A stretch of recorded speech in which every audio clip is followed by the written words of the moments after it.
उत्तराखंड के घने जंगलों से घिरा एक छोटा सा गांव रामपुर अपनी प्राकृतिक सुंदरता और शांत वातावरण के लिए मशहूर था। गांव के लोग मेहनती और सरल स्वभाव के थे, लेकिन एक अजीब नियम का सख्ती से पालन करते थे। सूर्यास्त के बाद कोई भी व्यक्ति अपने घर से बाहर नहीं निकलता था। गांव के बुजुर्ग बताते थे कि वर्षों पहले एक रहस्यमयी घटना के बाद यह नियम बनाया गया था। लेकिन समय बीतने के साथ युवा पीढ़ी इस नियम को महज एक अंधविश्वास समझने लगी थी। एक दिन गांव में एक अनजान व्यक्ति का आगमन हुआ। नाम अनुराग था, जो शहर से शोध कार्य के लिए आया था। वह गांव के इतिहास और परंपराओं पर अध्ययन करना चाहता था। गांव के मुखिया करमर सिंह ने उसे रहने की अनुमति दे दी, लेकिन स्पष्ट रूप से चेतावनी दी। सूरज ढलने के बाद घर से बाहर मत निकलना। यहाँ अंधेरे में कुछ ऐसा है जिसे तुम नहीं समझोगे। अनुराग ने यह बात हंसी में टाल दी। उसे लगा कि यह ग्रामीणों की अंधविश्वासी मानसिकता है। पहली रात अनुराग ने देखा कि जैसे ही सूर्यास्त हुआ, पूरे गांव में एक गहरा सन्नाटा छा गया। हर घर के दरवाजे मजबूती से बंद कर दिए गए, खिड़कियों पर मोटे पर्दे डाल दिए गए और किसी भी प्रकार की रोशनी बाहर नहीं निकलने दी गई। उसने सोचा, क्या सच में कोई खतरा है या यह बस एक पुरानी कहानी भर है? दूसरे दिन उसने गांव के लोगों से इस नियम के पीछे का कारण जानने की कोशिश की, लेकिन कोई भी स्पष्ट जवाब नहीं दे रहा था। कोई कहता, यह हमारे पूर्वजों की आज्ञा है, तो कोई कहता, जो बाहर गया वह लौटा नहीं। अनुराग को यह बातें और भी रहस्यमयी लगने लगीं। शाम को जब वह मुखिया करमर सिंह से मिलने गया, तो वहां गांव के कुछ बुजुर्ग बैठे थे। उसने उनसे खुलकर सवाल किया, आखिर यह डर किसका है? क्या यह कोई जीव है या कुछ और? एक बुजुर्ग बाबा जाधव ने गहरी सांस ली और बोले, ये दानव का कहर है बेटा। कई साल पहले इस गांव में एक अजनबी आया था, जिसने हमारी चेतावनी को अनदेखा कर दिया। उसने सूर्यास्त के बाद जंगल की ओर जाने की भूल की, फिर वह कभी नहीं लौटा। अनुराग ने सवाल किया, लेकिन अगर यह सच होता तो किसी ने तो उसे जाते हुए देखा होगा। बाबा जाधव ने कांपते हुए कहा, उस रात हम सब ने सुना था उसकी चीखें, ऐसी चीखें जो आत्मा को झकझोर दें, और फिर एक अजीब सी हंसी, एक गहरी भयानक हंसी जो अंधेरे से गूंज उठी थी। अनुराग को यकीन नहीं हुआ। उसने मन ही मन तय कर लिया कि इस रहस्य की गहराई में जाना ही होगा। अगली रात जैसे ही सूर्यास्त हुआ, पूरे गांव में डर का माहौल बन गया। हर कोई जल्दी से अपने घरों में बंद हो गया, लेकिन अनुराग ने ठान लिया था कि वह इस डर के पीछे का सच जानकर रहेगा। जैसे ही चारों ओर घना अंधेरा छा गया, वह चुपचाप घर से बाहर निकला। ठंडी हवा बह रही थी और वातावरण में एक अजीब सा भारीपन था। गांव की गलियां सुनसान थीं। अचानक उसे महसूस हुआ कि कहीं दूर जंगल की ओर से किसी के चलने की आवाज आ रही है। वह ठहर गया। आवाज धीरे धीरे करीब आ रही थी, किसी के पैरों की आहट, लेकिन यह कोई सामान्य आहट नहीं थी। अविनाश का दिल तेजी से धड़कने लगा। फिर एक झटके में सब कुछ शांत हो गया। हवा भी जैसे ठहर गई थी। अनुराग ने हिम्मत करके आवाज की दिशा में देखा, लेकिन कुछ नहीं दिखा। उसने अपना लालटेन जलाने की कोशिश की, लेकिन वह अचानक बंद हो गया। तभी एक धीमी, गरजती हुई आवाज गूंज उठी, तुम यहाँ क्यों आए हो? अनुराग का खून जम गया। ये आवाज इंसानी नहीं थी। वह कांपते हुए पीछे हटने लगा, लेकिन जैसे ही उसने मुड़ने की कोशिश की, किसी ने उसका कंधा पकड़ लिया। अनुराग के कंधे पर किसी की मजबूत पकड़ थी। उसका शरीर सुन्न पड़ने लगा। दिल की धड़कनें इतनी तेज हो गईं, मानो सीने से बाहर आ जाएंगी। उसने कांपते हुए पीछे मुड़कर देखा, लेकिन वहां कोई नहीं था, पर वह पकड़ अब भी महसूस हो रही थी, एक ठंडी बर्फ जैसी पकड़। अचानक वह झटका खाकर जमीन पर गिर पड़ा। उसकी सांसें उखड़ने लगीं, लेकिन फिर भी उसने खुद को संभाला और तेजी से गांव की ओर भागने लगा। रास्ता अंधकारमय था, लेकिन गांव की मध्यम जल रही मशालें उसे दूर से दिखाई देने लगीं। जैसे ही उसने गांव की सीमा पार की, अचानक वह अदृश्य पकड़ गायब हो गई। गांव के लोग पहले ही जाग चुके थे।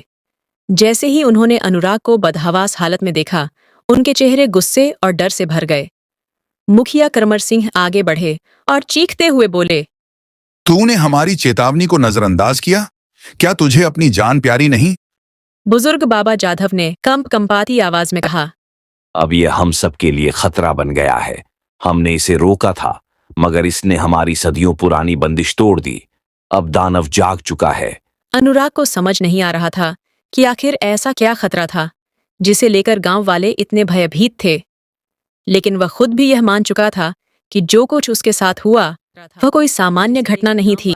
अगली सुबह गांव में एक भारी माहौल था। सभी लोग चुप थे, उनकी आंखों में डर साफ झलक रहा था। अनुराग ने महसूस किया कि अब उसे इस रहस्य को पूरी तरह समझना ही होगा। उसने बाबा जाधव से एकांत में मिलकर पूछा, सच क्या है बाबा?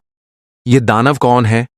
ये अंधेरा क्या है? बाबा जाधव गहरी सांस लेते हुए बोले, ये कोई साधारण दानव नहीं है बेटा, ये हमारे ही पापों का फल है। अनुराग चौंक उठा। पाप? कैसा पाप? बाबा जाधव अपनी कांपती हुई आवाज में बोले, सदियों पहले हमारे पूर्वजों ने इस धरती पर कुछ ऐसा किया जिसका प्रायश्चित आज तक हम कर रहे हैं। अनुराग ध्यान से सुनने लगा। लगभग 300 साल पहले रामपुर गांव का क्षेत्र घने जंगलों से भरा था। यह इलाका सिर्फ इंसानों का नहीं था, बल्कि यहां एक रहस्यमयी शक्ति का भी वास था। गांव के लोग पहले इस शक्ति का सम्मान करते थे, लेकिन फिर लालच ने उन्हें अंधा कर दिया। एक दिन गांव के एक राजा ने घोषणा की कि जंगल को काटकर वहां एक विशाल महल बनाया जाएगा। गांव वालों ने मिलकर जंगल को तबाह करना शुरू कर दिया। रात होते ही गांव में अजीब घटनाएं होने लगीं। लोग गायब होने लगे, उनके शरीर क्षत विक्षत अवस्था में वापस मिलते। जानवरों की चीखें रात भर गूंजती।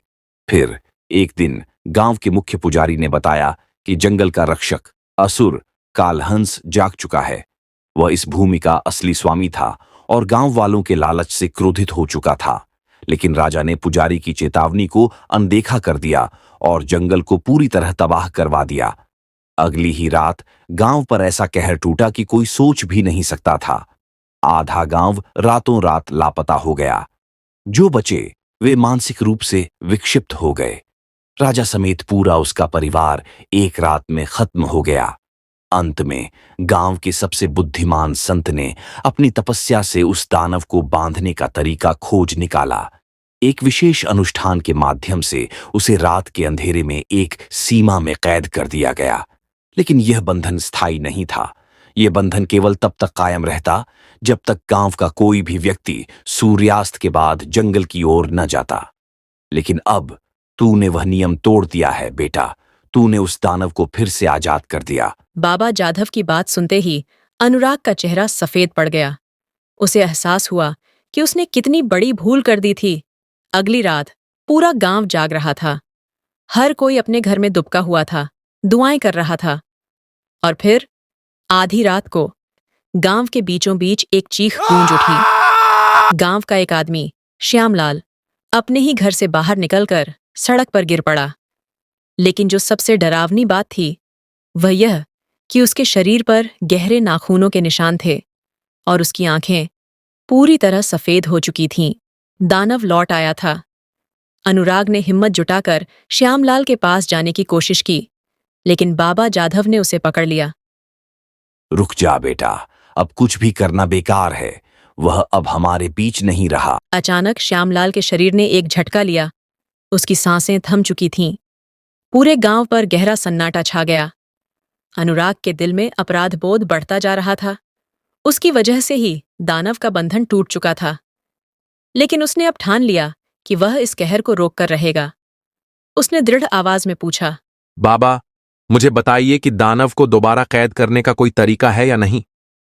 बाबा जाधव ने गहरी सांस ली और कहा, यह आसान नहीं होगा, लेकिन एक तरीका है। गांव के पुराने ग्रंथों में लिखा था कि दानव कालहंस को सिर्फ उसी अनुष्ठान से दोबारा बांधा जा सकता है जिससे वह पहले कैद किया गया था। लेकिन इस बार अनुष्ठान को पूरा करने के लिए दानव पर पवित्र अग्नि गिरानी होगी। अनुराग ने पूछा, उससे लड़ भी लें तो उस पर आग कैसे डालेंगे? बाबा जाधव ने मंदिर के एक गुप्त कक्ष से एक प्राचीन दीपक निकाला जिसमें एक दिव्य जड़ी बूटी का तेल भरा हुआ था। यह दीपक हमारे पूर्वजों की देन है। यह केवल उसी पर असर करेगा जो अंधेरे की शक्ति से जुड़ा है। लेकिन इसे जलाने और सही समय पर उपयोग करने के लिए अद्भुत साहस चाहिए। यह अनुष्ठान मेरे पूर्वजों ने किया था और अब इसे पूरा करने का समय आ गया है। अनुराग ने दीपक को थाम लिया। अब केवल एक ही रास्ता बचा था, दानव से सीधा सामना। गांव वालों को एक सुरक्षित जगह छिपा दिया गया।